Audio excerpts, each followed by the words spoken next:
Welcome to Hytale, a game where the creativity of a sandbox meets the depth of an RPG. It's a world born from the imaginations of the team behind Minecraft's famed Hypixel server, and it comes packed with lore, legends, and a real-world development saga just as dramatic. In this breakdown, we're diving deep into the story of Hytale's universe, from ancient gods and warring factions in the world of Orbis, to the behind-the-scenes journey of Hypixel Studios as they built and rebuilt this ambitious game. Grab a snack or two because we're exploring everything: the zones and biomes of Orbis, its characters and creatures, its magical systems and timeline of epic events, plus the twists and turns of Hytale's development up to late 2025. By the end, you'll know the entire lore of Hytale and how the game itself rose, fell, and rose again. Let's jump in. Imagine you awaken as an avatar, a creative, world-shaping being arriving in a new realm. This realm is Orbis, a planet of diverse zones ranging from lush forests to fiery wastelands. But Orbis is a wounded world. Its guardian goddess is missing. Its civilizations bear scars of an ancient catastrophe, and an evil force lurks on the horizon. As an avatar, essentially you the player, you're not just any adventurer. You're a being drawn across dimensions to this troubled land for a purpose. The journey ahead promises exploration, alliance, conflict, and perhaps the salvation of Orbis itself.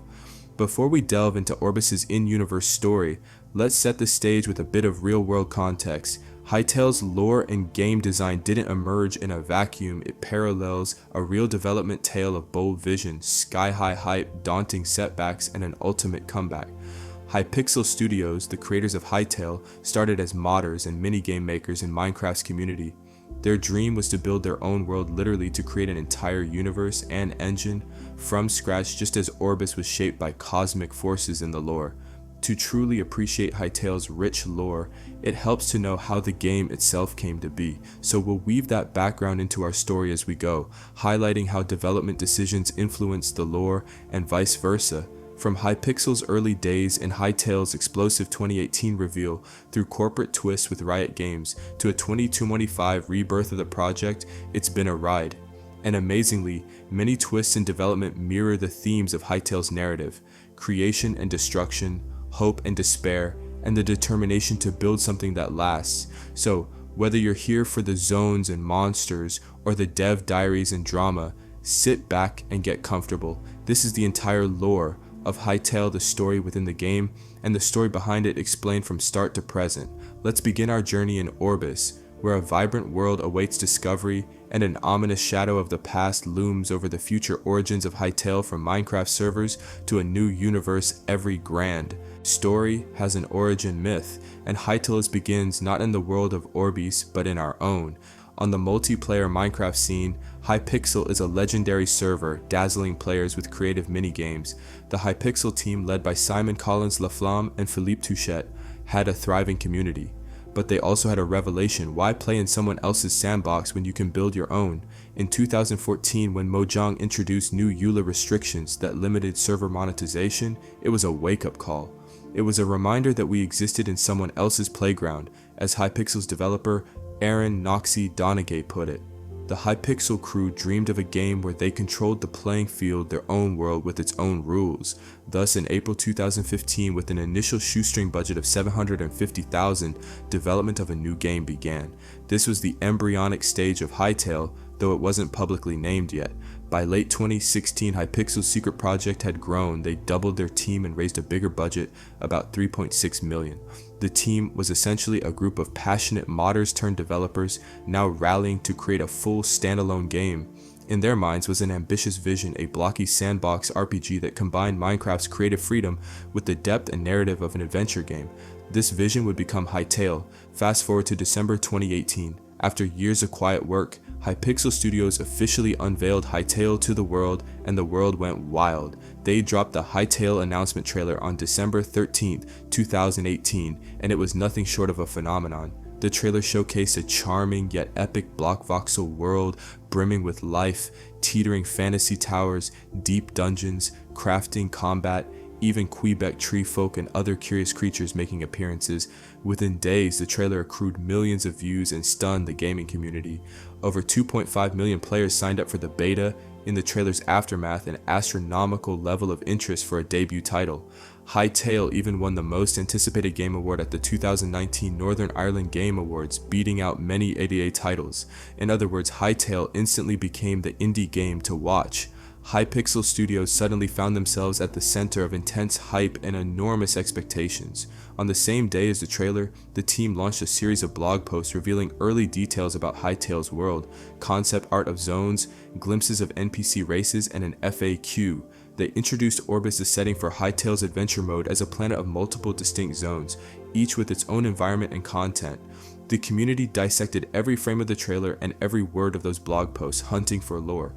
The Hypixel devs obliged by sharing more tidbits throughout early 2019 deep dives into world generation, block technology, character customization, and the cultures of creatures like the Quebecs and Trorks. It was an exciting time. The founders of Hypixel had gone from running a server to building a universe, and players were invited along for the ride.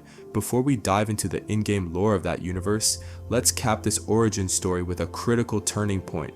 With all the hype and a growing development scope, Hypixel Studios attracted big outside interest. In 2018, they had already gotten some backing from investors, including Riot Games, as an advisory group. Then in April 2020, a major deal was struck. Riot Games, creators of League of Legends, acquired Hypixel Studios outright. The acquisition promised resources and stability, the chance to truly make Hytale the best possible game with Riot's support. At the time, Hytale was optimistically targeting a 2021 release. The future looked bright, and the lore of Orbis continued to blossom under the now global development team. Keep this real-world thread in mind. Hypixel's journey will parallel the tale of Orbis. Now with the stage set, it's time to step through the portal and explore Hytale's in-universe lore, the story of Orbis itself, its zones, its people, and the forces of light and darkness that define its history. The world of Orbis, zones of wonder and danger. Orbis is the primary setting for Hytale's adventure mode, a rich, Earth-like world where most of the game's storyline unfolds. In the cosmos of Hytale, Orbis is known as an alterverse, essentially a distinct planet or dimension. It's comparable to Earth in many ways: blue skies, diverse biomes, abundant life, but it's also a world deeply suffused with magic and mystery. Orbis is divided into several zones, each a vast region with unique climate, terrain, creatures, and even a signature elemental theme. Think of zones as enormous provinces or continents. Each zone offers a dramatically different adventure. When Hytale was first revealed, 4 zones were showcased, numbered 1 through 4. We later learned there are at least 6 zones in total. The first 4 have been publicly detailed, while zones 5 and 6 remain unannounced and shrouded in secrecy, represented only by ominous silhouettes in concept art 42. Each zone corresponds to a classical element or natural theme, and each harbors its own civilizations and dangers. Let's tour the known zones of Orbis one by one. Zone 1, Emerald Grove, a lush green homeland representing the element of Earth. This is the quintessential starting zone for players, a vibrant land of forests, rolling plains, and tranquil lakes. Emerald Grove, as fans call it, though early on it was just Zone 1, is full of life, from peaceful wildlife like frogs, ducks, and deer, to friendly vegetal critters, to some rowdy neighbors we'll meet soon. Beneath Zone 1's surface lie extensive caves and dungeons of stone, with magma flows in the deepest layers warming the underworld. It's basically a fantasy paradise as long as you don't stray too far into the woods at night. This is where your Hytale journey often begins bright and green, but not without its perils. Zone 2, Howling Sands, a stark desert and savanna region embodying the element of wind, air. Picture vast dunes, arid canyons, and ancient sandstone temples half buried in sand. Much of Zone 2 is barren of grass, but there are stretches of savanna where hardy acacia trees grow, and animals like meerkats and antelopes roam. The winds are fierce, hence howling sands, and sandstorms are not uncommon. Under the surface, Zone 2 mirrors Zone 1's cave networks, but with sandy geology and far less water, expect dry tunnels and perhaps hidden tombs. The Howling Sands may look lifeless at first glance, but it's teeming with its own distinct cultures and creatures, including a very creepy bug civilization we'll discuss soon. This zone tests adventurers with thirst, heat, and sudden sinkholes. It's a place where survival means respecting the desert's rhythms. Zone 3, Borea, a frigid northern wilderness aligned with the element of water in all its frozen forms. Borea, the name suggests boreal forest, is a land of snowy valleys, pine forests, and high icy mountains. Rivers and hot springs punctuate the cold landscape, and everything is blanketed in frost and mist. Here you'll find wolves, polar bears, and yetis in the wild, and beneath the ice lie caves glittering with bioluminescent mushrooms and frozen ruins. Borea feels somber, as if the land remembers some great tragedy. In fact, Zone 3 played host to some of the darkest moments in Orbis' history and carries a solemn atmosphere. The human presence here has a grim twist. An isolationist faction called the Outlanders makes their home in Zone 3's forbidding woods and mountains. Borea is both beautiful and foreboding, a place of quiet snowfall and buried secrets. Zone 4, Devastated Lands, a hellish volcanic wasteland symbolizing the element of fire. If that name sounds ominous, it should. Zone 4 is literally scarred by cataclysm, scorched black stone, rivers of lava, constant ash in the air. On the surface, it's as close to a vision of hell as Orbis gets. It's said to have been devastated long ago by some catastrophe. Yet even in this charred landscape, life finds a way. Strangely, deep beneath the burnt ground of Zone 4, explorers can discover a hidden, forgotten jungle, an underground realm of dense, dark vegetation nourished by trickling water and bioluminescent flora. Essentially, Zone 4 has layers, an upper world of fire and brimstone, and a lower world like a primeval jungle teeming with dinosaurs and giant reptiles.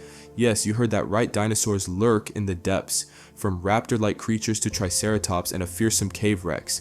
Scattered through the volcanic surface are ruins of unknown origin, perhaps remnants of the ancient war, and one intelligent race does dwell here, the Slothians, a tribal people who have built villages in the safer pockets of the underground jungle. The Devastated Lands are the most extreme environment in Orbis, a testament to the destruction that befell the world. It's definitely an endgame level zone where only the hardiest or craziest adventurers venture willingly.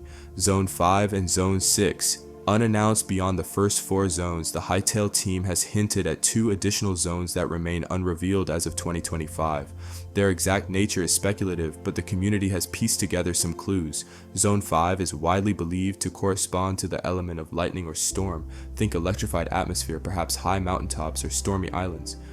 Zone 6 is a bit more mysterious. Some speculate it could be aligned with a void or shadow element, something to do with the main villain's domain. In the concept art we saw earlier, these zones were literally shrouded in darkness and storm clouds. 42 We know almost nothing official about their biomes or inhabitants, which is tantalizing. Perhaps one is a sky realm crackling with lightning, and the other a corrupted land or even another dimension tied to the villain Varen. For now, we can only label them unannounced and acknowledge that further adventures await beyond Zone 4. We'll mark any further discussion of Zones 5-6 as speculation, since the devs have kept them under wraps. Each zone in Orbis isn't just a change in scenery, it's a whole new ecosystem with unique biomes, resources, weather, creatures, NPC factions, and gameplay challenges. The developers built a zone-based procedural generation system that ensures, for example, that digging a cave in the icy mountains of Borea feels different from digging one under the jungles of Emerald Grove. Even the underground levels of each zone differ, as we saw. Zone 4 transitions from fiery upper levels to a lush, cavernous bottom. Zones have distinct coastal biomes and ocean shelves too. If you sail far from any continent, you encounter a deep ocean surrounding each zone's landmass. Beyond that lies the infinite ocean and infinite lands, essentially endless procedural terrain beyond the main storyline areas. This means players can explore well past the core zones, but the story of Hytale will keep you mainly within Orbis' known zones. Now, one more crucial aspect, each zone is associated with certain NPC races and factions. These are the cultures that call Orbis home. When you step into a new zone, you're also stepping into the territory of specific peoples, some friendly, some hostile, many with deep lore of their own. In Hytale, every creature type belongs to a broader faction or society, which gives context to their behavior and role in the story. In the next section, we'll meet the major inhabitants of Orbis, the plant-like Quebecs of the forest, the desert-dwelling Farons and their former insect overlords, the fearsome Outlanders of the north, and more.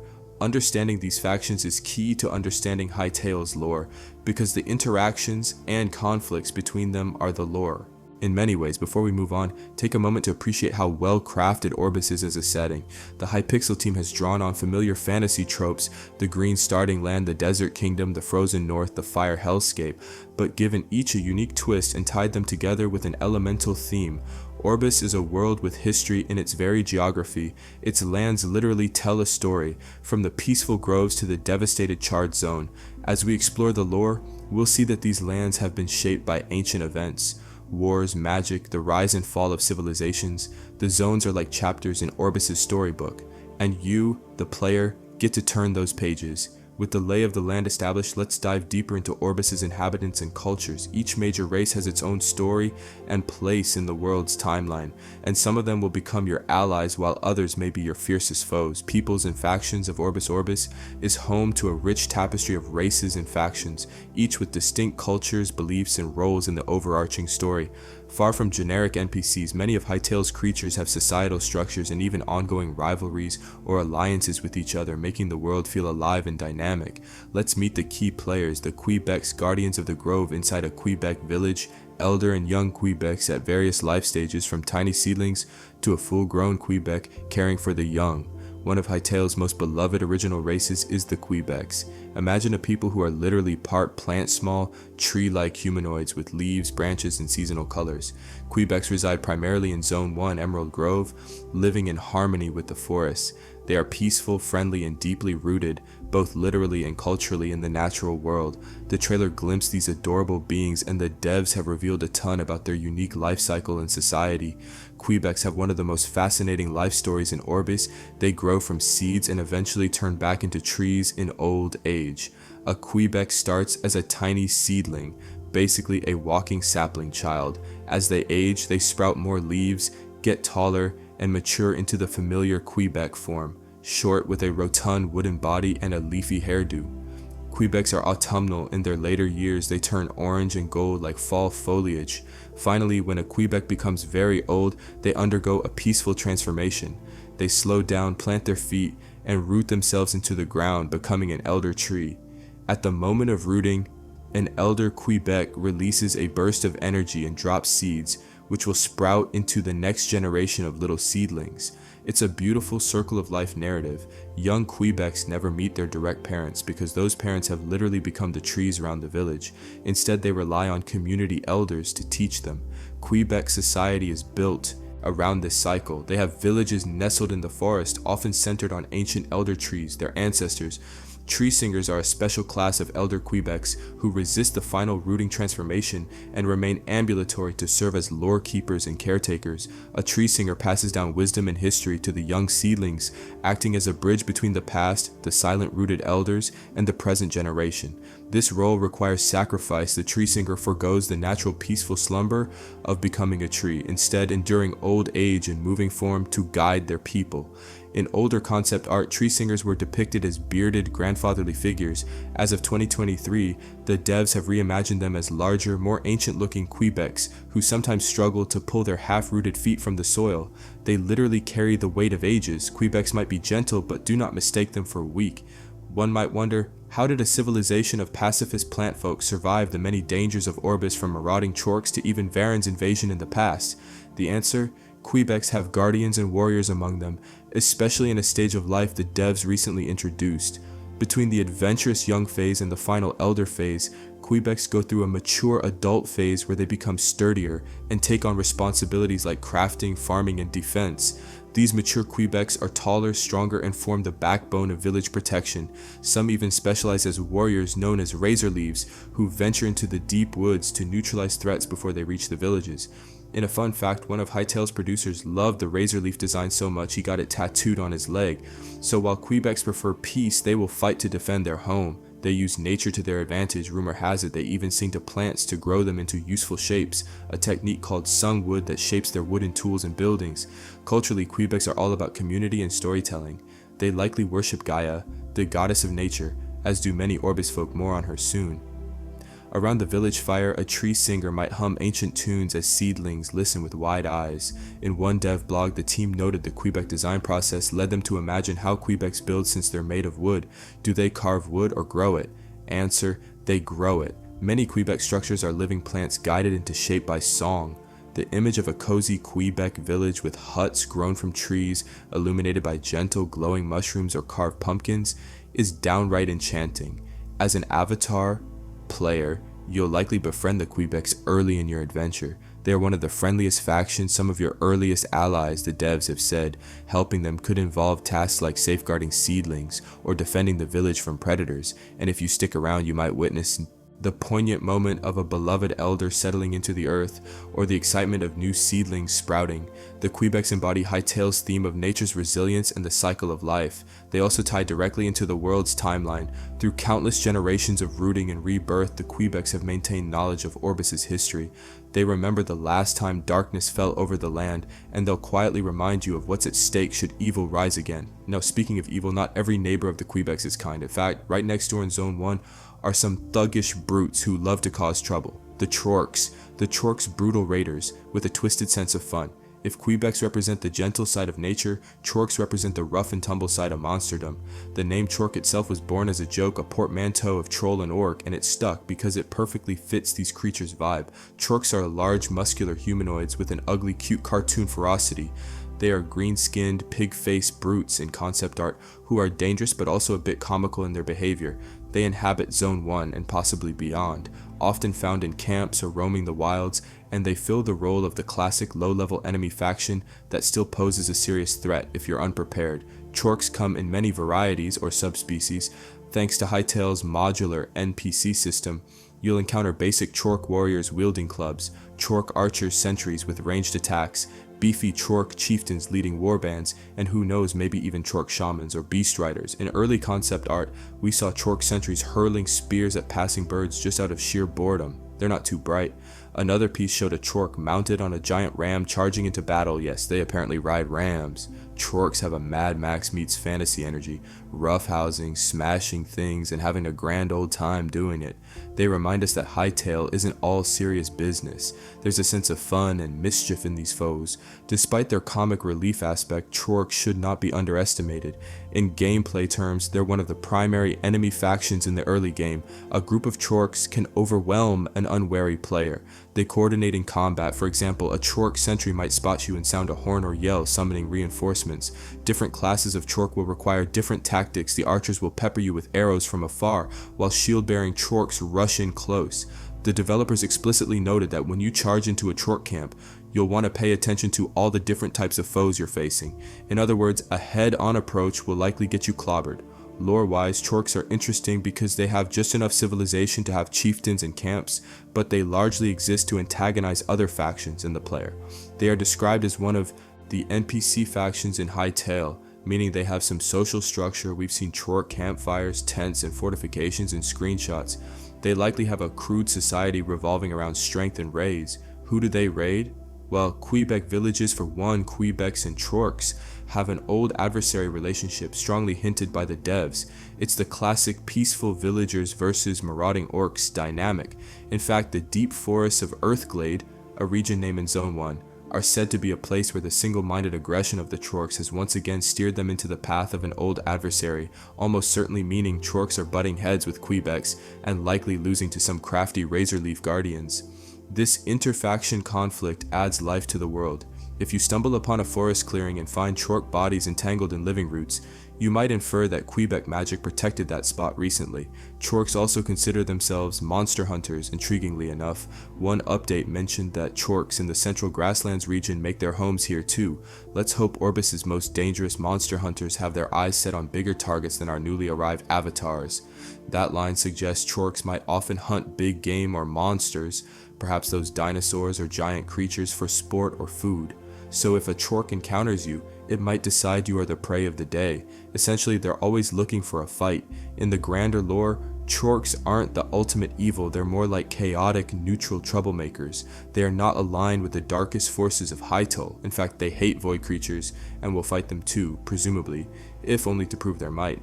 They're the kind of faction you might earn the enmity of early, but perhaps could earn the respect of if you demonstrate strength. The devs haven't confirmed if you can befriend or negotiate with Chorks, likely not, given they're labeled as hostile, but anything's possible with the right bribes or intimidation in an RPG.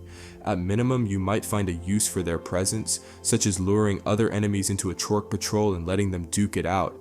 In short, Chorks add action and comedy to Hytale's lore.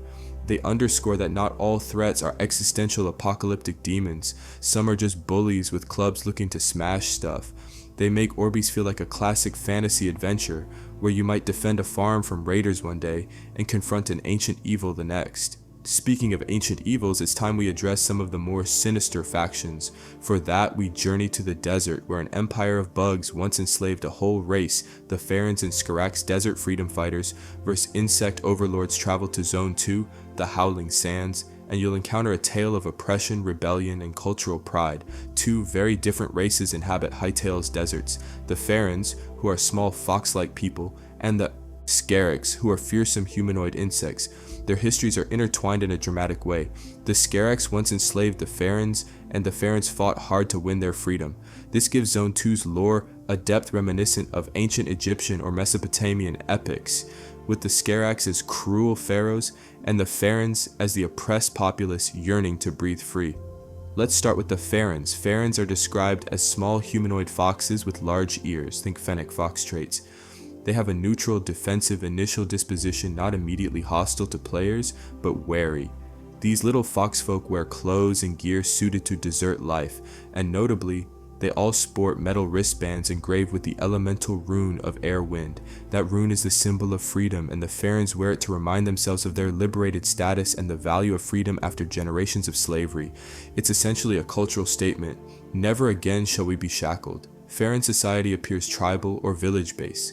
They have shamans, wise elders who wield wind magic, and warriors, young adults with spears among their ranks. They even have Farren children, young Farrens, highlighting that this is a full community with families, not just roaming NPC monsters. Farrens worship certain gods. They demand offerings to the gods they worship in exchange for status, hinting at a religious or spiritual hierarchy. Perhaps they have wind deities or nature spirits they honor. Given their reverence for freedom, maybe they pray to Gaia, the wind aspect of her perhaps, or other elemental spirits. A player might be able to gain Farren's trust by participating in these offering rituals, or by proving themselves as a friend rather than a foe. Now the Dark Chapter. Farrens were enslaved by the Skaraks in the past. The Skaraks are an insectoid race, often referred to as a hive, who live in the sands of Zone 2. Picture giant bipedal beetle warriors, locust-like flying insects, hulking beetle tanks, and a central brood mother queen that's the Skarak society in a nutshell. They are hostile to basically everyone not a Skarak, and they see the smaller Farrens as labor and food. Long ago, the Skaraks subjugated the Farrens and used them to build their grand structures, massive ziggurats, sand palaces, and hive cities in the desert. Concept art even shows an ancient mural of a chained Farren mining resources under a Skarak's watch. This indicates that the Skaraks had an advanced civilization, perhaps an empire ruled by a monarch like the Sand Empress, more on her soon, and Farren slave labor was the engine of their construction and industry. What are these Skarak structures? The ziggurat is a pyramid-like temple in the savannah area of Zone 2, containing a special crystal chamber, likely a treasure vault. The Sand Palace is another, an ornate complex under which lies a portal to the mysterious Sand Empress. We also have mentions of Skarak nests, hatcheries for eggs, and prison caves, possibly where slaves were kept or where nasty experiments occurred. The Sand Empress appears to be a figure of great importance, likely the ruler or deity of the Skaraks. According to lore snippets, a portal beneath the Sand Palace leads to her, suggesting she might reside in another dimension or deep underground. Some fans speculate she could be an immense Queen Skarak, or even some kind of elemental being tied to sand and blood. Her mystical waters or powers of death are hinted at in Outlander lore, potentially connected, but let's not get ahead of ourselves. The Farrens eventually won their freedom, though exactly how is not explicitly detailed.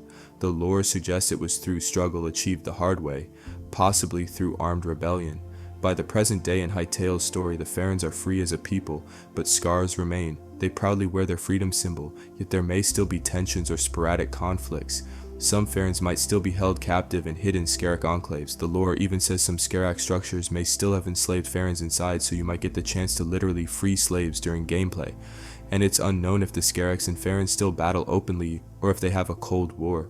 Given cultural stigma, they likely despise each other. Farrens see Skaraks as their historical oppressors, and Skaraks probably see Farrens as rebellious subjects to be crushed. If you wander into a Skarak hive, don't be surprised to find evidence of this past like broken chains or murals extolling the power of the Sand Empress and the subjugation of the Fox people. For a player, the Farren-Skarak dynamic opens interesting quest possibilities. You could ally with Farrens, perhaps performing rites to their gods, bringing offerings of wind gemstones or something to earn their trust. They might ask you to help rescue some kin from a Scarab prison or defend an oasis village from a Scarab raid. Alternatively, if you stumble into a Scarab hive first, you'll be facing an organized insect army. Scarabs have distinct classes: warriors that patrol the hive tunnels, locusts that guard the skies flying Scarab units, workers that maintain the hive and handle slaves and eggs, tanks that act as living shields in battle, giant beetle-like brutes, and likely spellcasting or venom-spitting types. At the top, the broodmother lays eggs and commands the hive, possibly a boss you could face. Maybe the ultimate challenge in Zone 2 is entering that portal under the Sand Palace to confront the Sand Empress herself, ending the Scarab's tyrannical lineage for good. That's speculative, but it'd be epic. In summary, Zone 2's lore of Pharans and Scarabs adds a layer of political and emotional depth to Hytale's world. It's not just monsters in a dungeon, it's a story of slavery and freedom, of a small people overcoming a cruel empire. The Pharans stand as proud survivors, scrappy desert dwellers who cherish liberty above all. The Scarabs, meanwhile, embody the trope of a once mighty empire in decline, one possibly weakened by the same ancient disaster that ravaged Orbis. Yet they remain a formidable threat if stirred. When you traverse the dunes, you're stepping into the aftermath of a revolution. It's up to you whether to help ensure the Scarabs never regain their cruel hold, or perhaps discover a different perspective in their lore. Could the Sand Empress have had a reason for her actions? Who knows, maybe she sought to protect the desert from something worse by uniting it under her rule, but I digress. Alright, we've seen noble plant people, comic brutes, and desert drama. Now turn your gaze to the frigid north of Zone 3, where a very mysterious human offshoot lurks, the Outlanders, Zone 3's reclusive cult of survival. In the icy forests and mountains of Berea, Zone 3, lives one of Hytale's most intriguing and ominous factions, the Outlanders. These are humans, or rather, they were once human who have become a rugged, hostile clan isolated from the rest of civilization. The developers call them a breakaway human faction.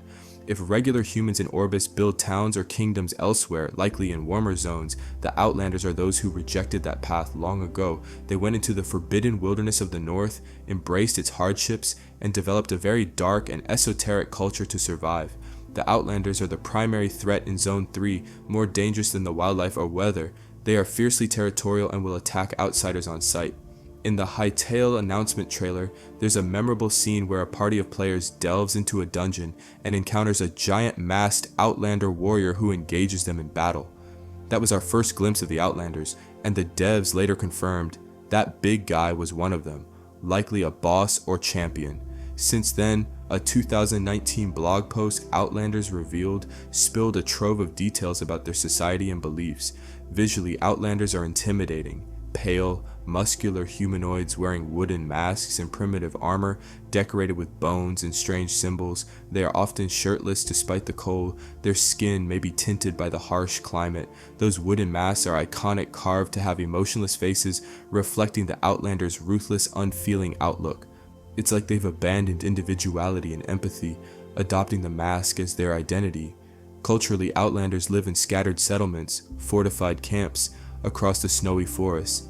Their camps have spiked walls, watchtowers, and are bristling with traps. Because Outlanders are always on guard, the question posed, who are they keeping at bay with all those defenses? That's a mystery players will uncover by exploring. It could be that there's something in the Zone 3 wilderness even Outlanders fear, or perhaps they expect conflict with other humans. Outlanders have a society divided into roles. Clan leaders man the watchtowers, ever vigilant. Rangers roam the wild as scouts and hunters, shooting intruders with bows from the shadows. They even hunt the great bison of the tundra. One screenshot humorously showed an Outlander staring down a bison. But hunting game isn't their only excursion. Outlanders conduct mysterious expeditions to ancient battlefields and ritual sites in Zone 3.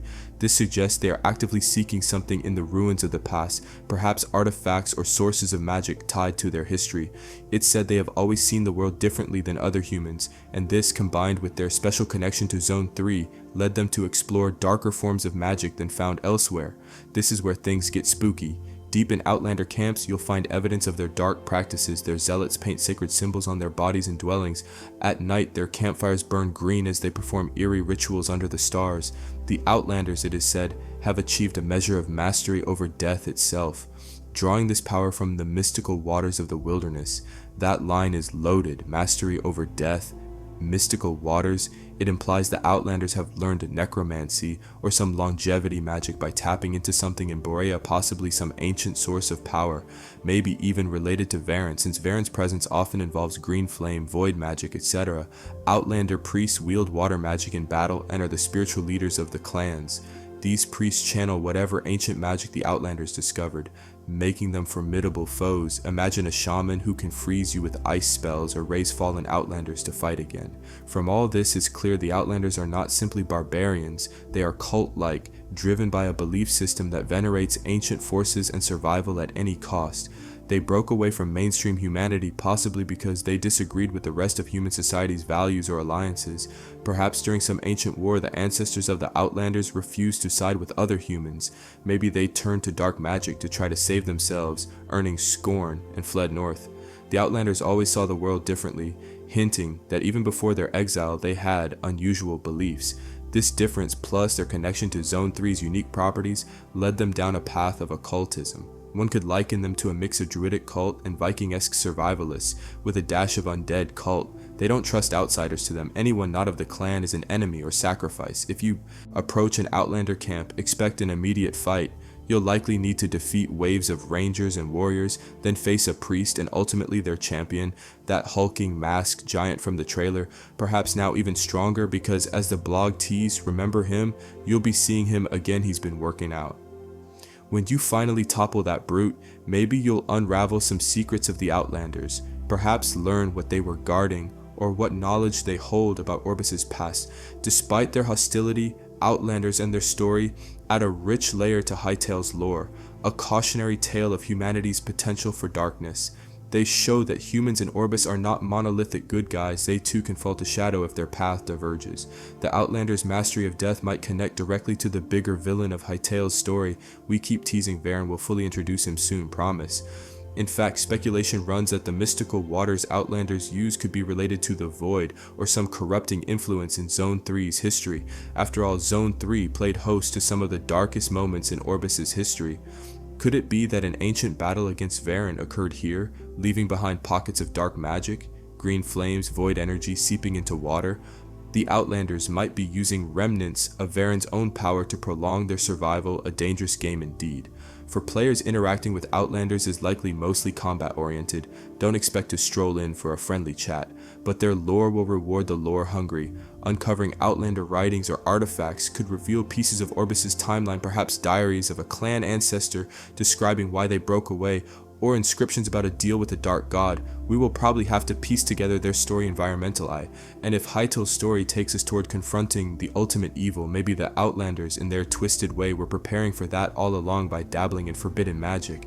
It's an intriguing thought. The Outlanders might see themselves as the only ones strong enough to face the coming darkness, willing to sacrifice their humanity literally to gain the edge. Now, speaking of ultimate evil, it's time to finally talk about the big bad that has been looming in the background of all this lore. Varen, the enemy of all life on Orbis, and the likely final boss of Hytale's story. To truly explain Hytale's lore, we must delve into the ancient history of Orbis, the tale of Gaia, the goddess who created the world, and Varen, the malevolent force that sought to destroy it. Buckle up, this is the epic backstory that ties everything together: myth and history, Gaia, Varen, and the fate of Orbis. Long before players arrive in Orbis, a cosmic drama unfolded that set the stage for all the world's current perils and mysteries. At the heart of Hytale's lore is the dichotomy between creation and destruction, embodied by two powerful figures: Gaia, the benevolent creator goddess of Orbis, and Varen, the dark antagonist who covets or corrupts the world.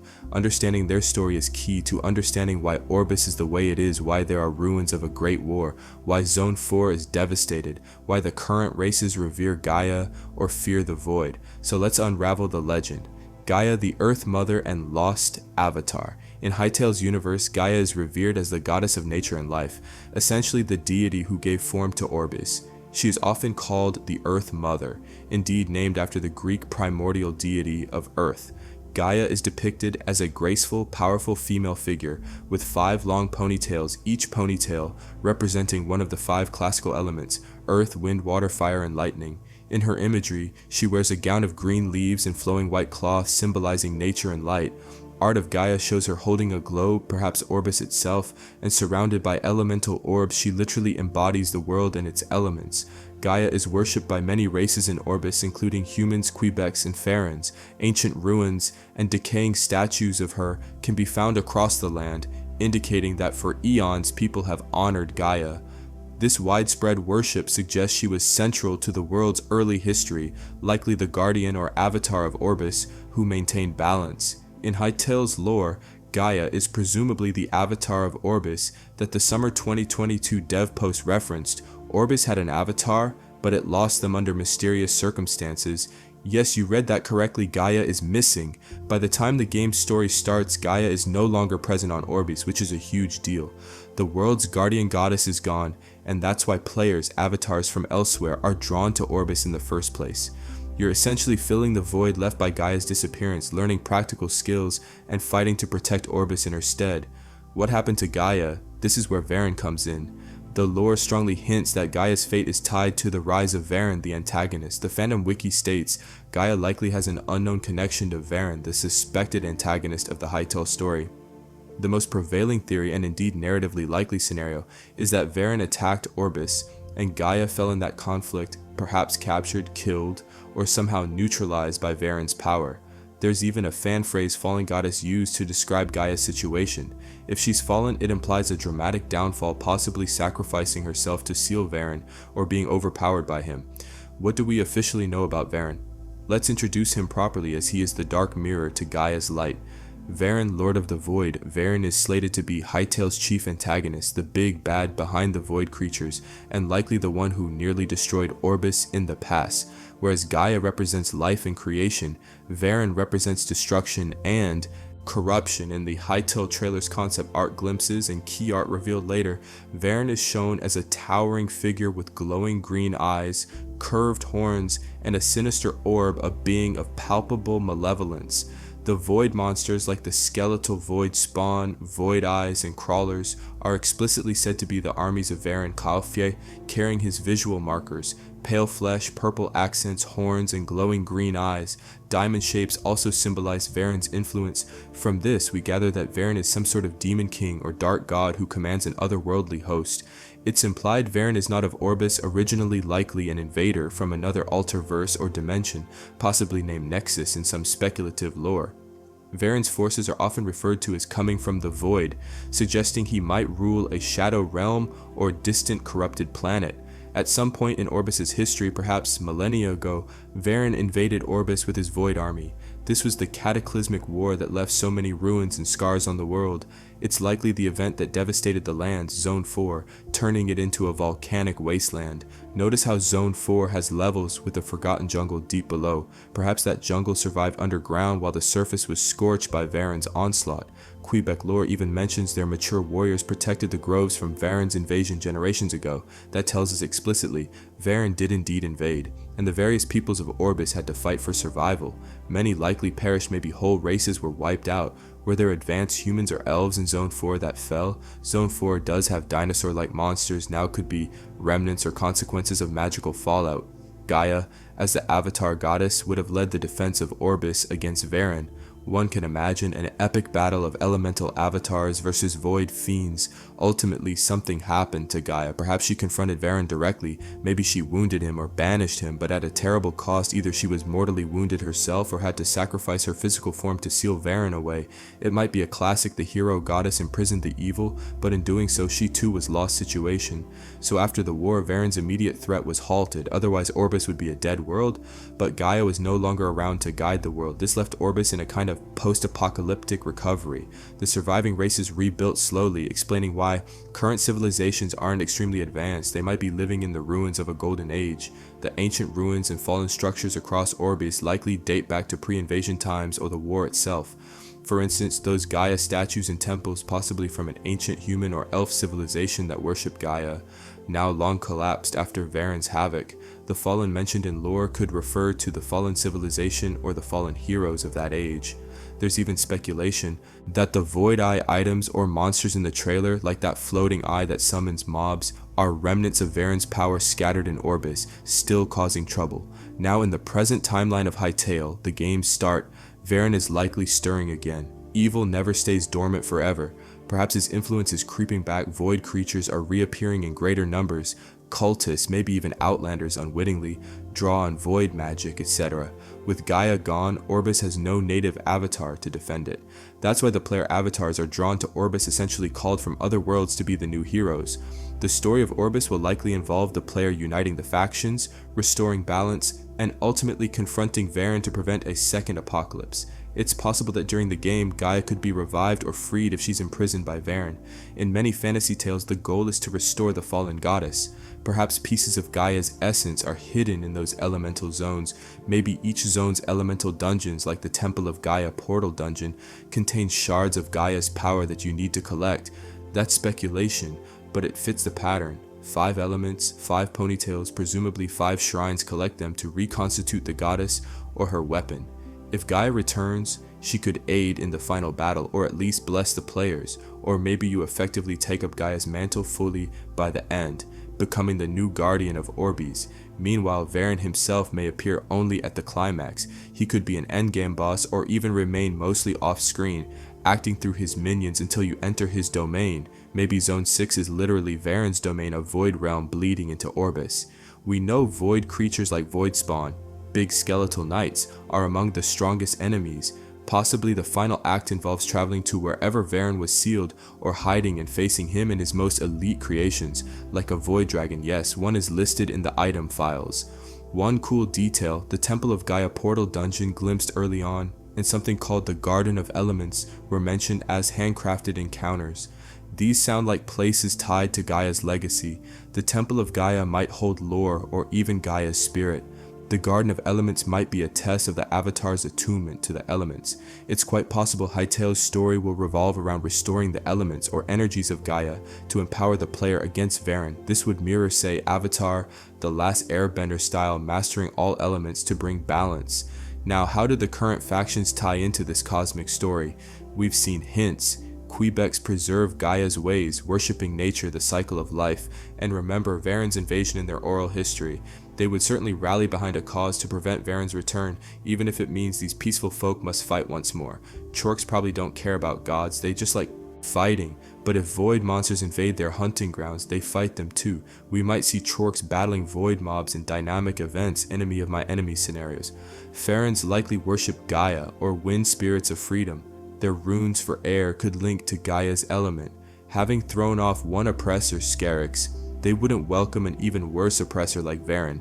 They might assist the cause of light if persuaded. Scarix are an interesting case, typically an evilish faction, but they're more like classic monsters than cosmic evil.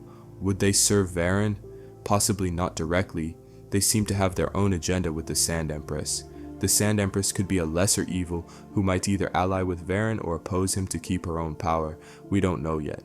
Outlanders, as discussed, might ironically be preparing for Varen in their own twisted way.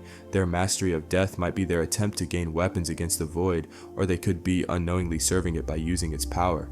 If Outlanders discovered Void magic in Zone 3's battlefields, they might think harnessing it will make them strong enough to survive anything. That could either lead them to fall under Varen's influence, corrupted by the very power they coveted, or it could set them up as reluctant anti-heroes who hate Varen but have become somewhat like him. Very intriguing. Humans, regular, not much mentioned in lore yet, but likely there are human settlements somewhere, maybe in Zone 1 or 2. The wiki notes humans spawn in Zone 2 and have both benevolent and evil factions. Outlanders are one evil offshoot. Maybe there's a standard human kingdom too. Humans surely have legends of Gaia and Varen. Perhaps a human scholar NPC will infodump some lore about the goddess's fall, or direct the player to seek the elemental temples, elves, fauns, etc. These appear in files but not elaborated in blogs. Possibly other friendly or neutral minor races that could join the fight against Varen if rallied. We should also mention the concept of avatars in Hytale's lore. The player is an avatar, a creative being from outside who normally can hop between worlds effortlessly, but on Orbis they become bound by mortal rules, must eat, craft, fight. This implies the player characters are lore-wise special. They aren't ordinary humans of Orbis. They are more like demigods or dimension travelers who answered a call. The fact many avatars are drawn to Orbis after it lost its avatar, Gaia, suggests maybe Gaia herself or the universe sent out a beacon heroes needed. This is a clever lore device to justify multiplayer, multiple players, multiple avatars all helping, and it sets up that you have innate creative power, explaining your ability to build and shape the world blocks. Elsewhere you could do it with a snap, but on Orbis, you have to work at it due to the world's constraints. The capital mentioned in Winter 2023 devblog, a hub where avatars gather, show off, etc. is likely an in-game social hub. Lore-wise, it could be a city built by avatars that stands outside the main story, maybe a safe zone untouched by Varen, existing in a pocket dimension or simply far removed. It's essentially a meta-lore place celebrating players' achievements, and by extension Gaia's legacy, since it's said to look at what avatars have built in the past and future. It might not feature in the narrative deeply, but it's interesting as a concept that avatars have built something enduring together that's hopeful. Almost like whatever happens with Varen, the combined creativity of many can prevail. To summarize this mythic saga, Gaia created and nurtured Orbis. Varen tried to conquer, destroy it. Gaia sacrificed herself to stop Varen, and now Orbis is recovering but vulnerable. Varen's shadow is rising again, and new heroes, the players, must finish what Gaia started, likely by gathering the world's forces, reclaiming Gaia's power, and defeating Varen once and for all. It's a classic light versus dark epic, with Hytale's unique factions adding flavor along the way. This story gives weight to our earlier lore on each zone and race. The runes in Zone 4 are likely from Varen's devastation. The Outlander's dark magic stems from residual void energy of Varen's invasion. The Quebec warriors had to fight Varen's minions historically, etc. It all ties back to that central conflict. Now, within the game, all officially confirmed information up to November 23rd, 2025 indicates that yes, Varen is the main antagonist and Gaia is an important character. Even marketing materials and fan art contests revolve around depicting Gaia and Varen as the two key characters. The developers have avoided explicitly spoiling the plot, but they've dropped enough hints that this reconstruction is fairly on point. Anything beyond that, like specifics of how you'll restore Gaia or defeat Varen, ventures into speculation, so we'll leave it at the broad strokes. The timeline of key historical events we can surmise is: Gaia creates Orbis, mythical past; civilizations flourish, ancient past; Varen invades, Great War ensues, Orbis is ravaged, Gaia disappears, cataclysmic event, likely thousands of years ago; a dark age follows, then current civilizations emerge from the ruins, recent past; present day, void creatures reappear, signs of Varen's return, players arrive as avatars to help. It's worth noting the devs might not give us all this at once. It could be uncovered gradually through exploration, lore books, NPC dialogue, etc. Hytale being an open sandbox means you could discover a lot of lore in any order, but certainly the adventure mode narrative will center on these elements. Having walked through the lore of the world, let's switch gears to the parallel story. What has been happening with the development of Hytale itself in the real world, especially in the last couple of years? There's a certain poetic resonance between Hytale's lore and its development journey, rising from ashes, overcoming huge challenges, etc. And importantly, as of late 2025, the development story has taken a dramatic turn that fans consider almost a rescue arc for the game. Hytale's real-world saga, hype, challenges, and a 2025 rebirth. While the lore of Orbis tells of a world saved from doom, the development history of Hytale is itself a tale of salvation. The project has weathered enormous ups and downs, from explosive early hype and awards to long years of silence and delay, a corporate takeover, a near cancellation, and finally a triumphant return to its roots in 2025. Understanding this journey not only satisfies curiosity, it also explains why Hytale is the way it is today. Many design decisions, like switching engines, focusing on certain features first, were driven by real-world factors. We left off around 2020 when Riot Games acquired Hypixel Studios to help fund Hytale's development. At first this seemed great. The team grew from 40 to over 100 by 2022, and they poured resources into making Hytale bigger and better. However, with Riot's involvement came a major strategic shift. The devs realized they needed Hytale to be a cross-platform game, not just PC. They also foresaw longevity issues with their initial Java C engine for a game that might last a decade. So in 2021, they made the difficult choice to rebuild Hytale's engine from scratch in C for cross-platform support. This was essentially a reboot under the hood. It meant delaying the game, which had been loosely expected in 2021, all the way to 2023.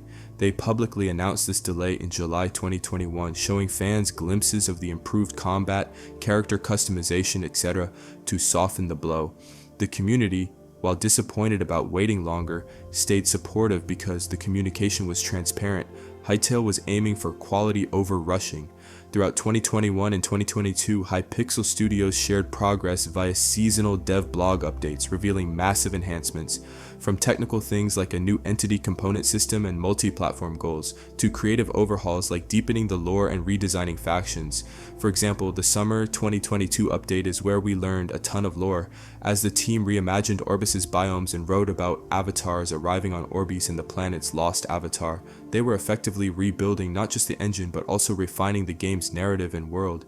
This indicated Hytale was becoming more story-rich over time, possibly due to the extra dev time allowing more world building.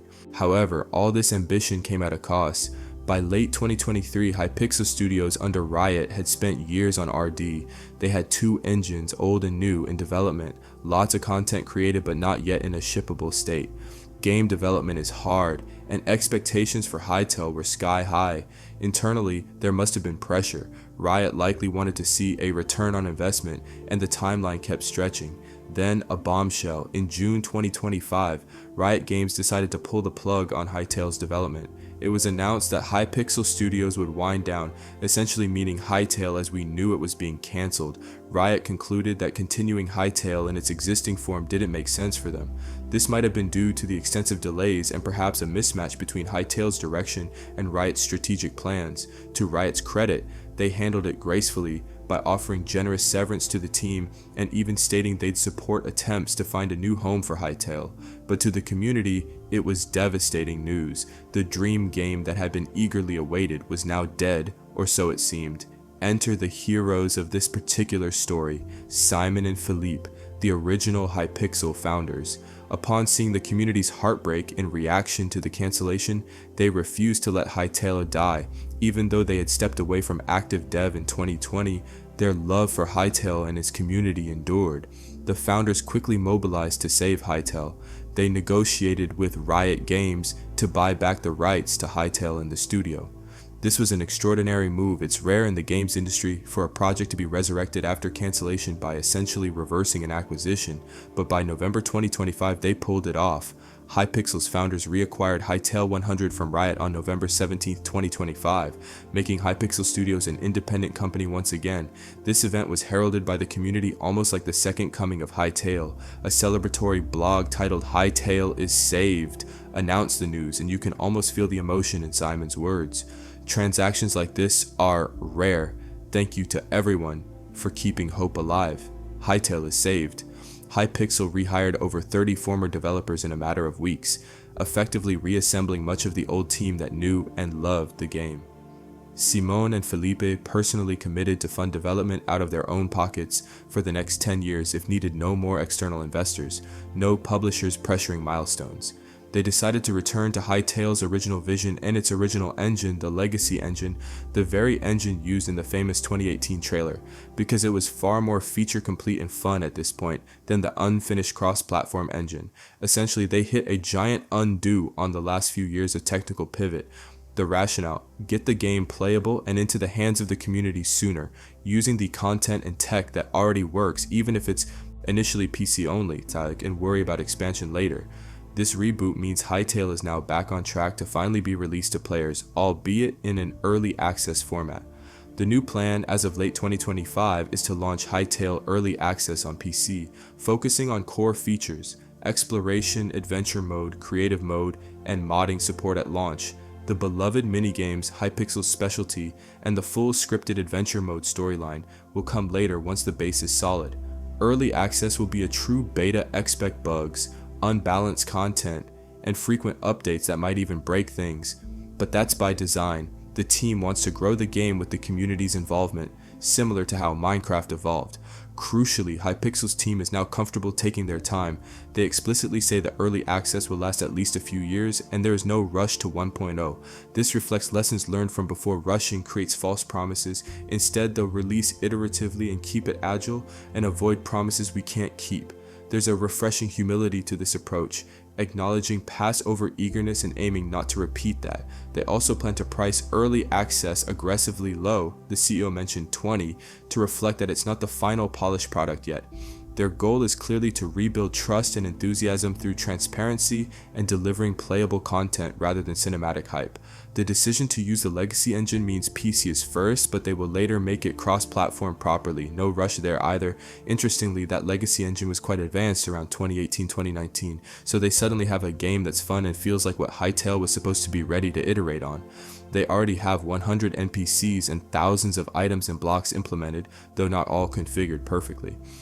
So we might be closer to playing Hytale than anyone thought just a short while ago when it was cancelled. In essence, Hytale's development story itself mirrors a hero's journey. Initial success, the call to adventure, severe trials, engine rewrite, delays, a dark abyss, cancellation, and a resurrection, reacquisition, followed by a hopeful road ahead, early access and beyond. The community went from despair in mid-2025 to euphoria in late 2025. It's not common to see a cancelled game make a comeback like this, and it has galvanized the fan base anew. As of November 23, 2025, our lore cutoff, the team has not yet publicly announced the exact early access date, but they teased it's coming very soon. They said to be announced in the coming days around Nova 17. Insider sources and press suggest the date might be revealed by end of November 2025, possibly targeting a launch in December 2025. The game's leadership now is essentially back to the indie spirit. Simon as daily involved director, Philippe on finances, and key leads like Noxie, Aaron Donaghy, likely returning in some capacity. Noxie was CEO under Riot, not sure his current role, but he was instrumental through the years, and rejoined the effort in communications earlier in 2023. One more neat point. During the Riot era in 2021, they did a cross-promotion with Riot's Arcane Series event, releasing a little lore video and reaffirming dedication. At that time, they basically said, "We're still fully committed. Look at these cool parkour and combat improvements. We aren't giving up."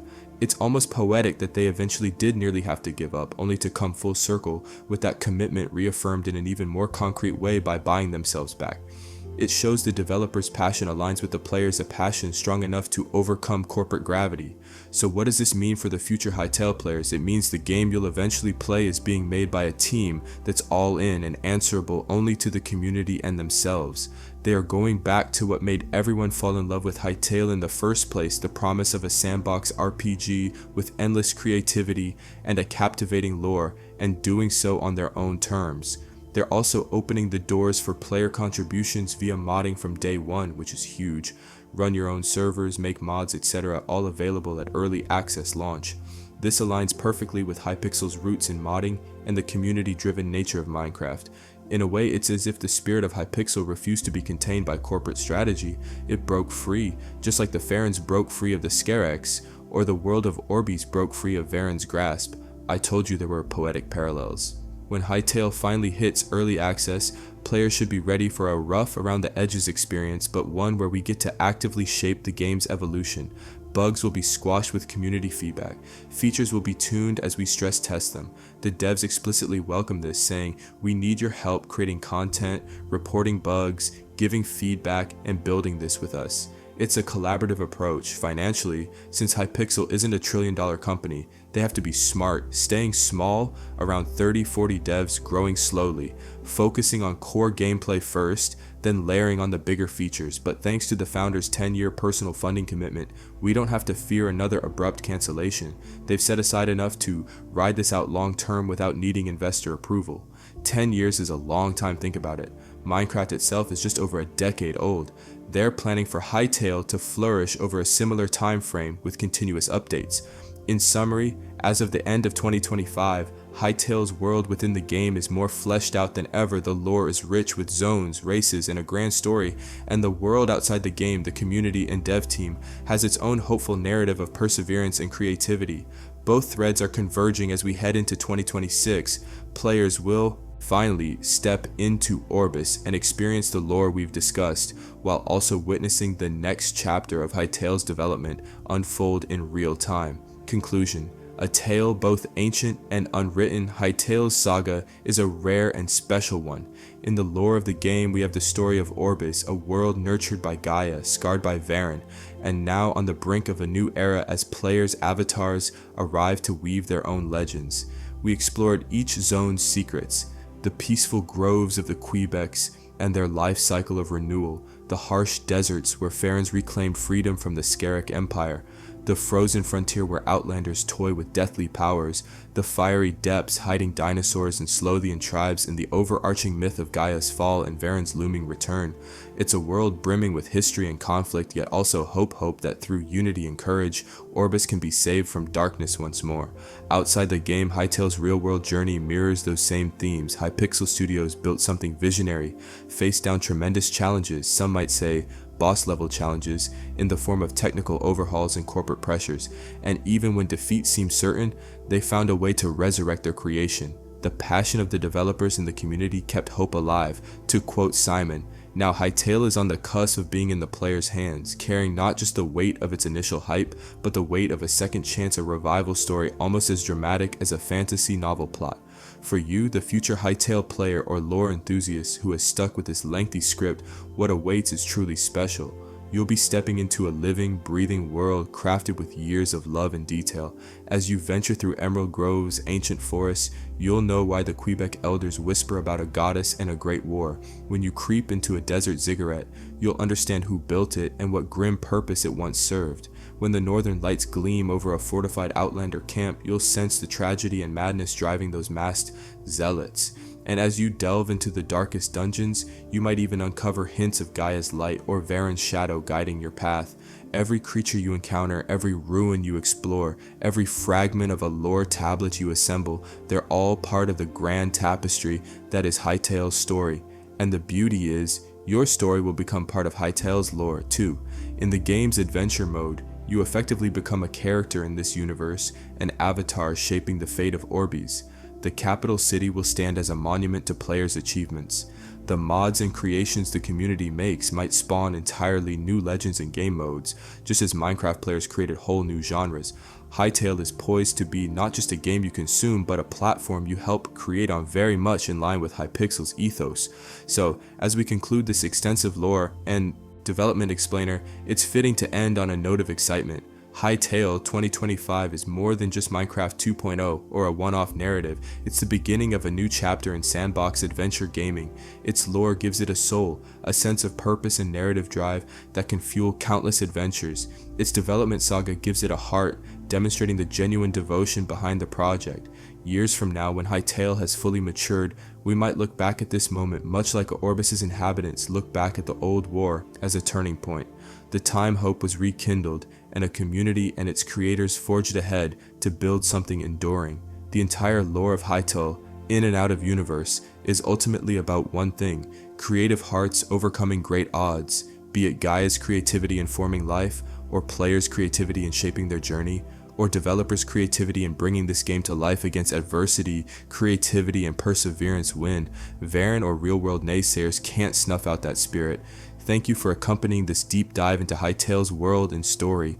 Now it's up to you to carry this knowledge forward into the game. Soon you'll be exploring Orbis yourself, meeting its denizens, perhaps writing your own lore books in-game or slaying a void spawn with friends, and you'll do so knowing the rich context behind every step you take. Stay adventurous, keep your friends close, maybe form a party of Quebec, Farron, Human, and Chork buddies. Hey, anything's possible in a sandbox.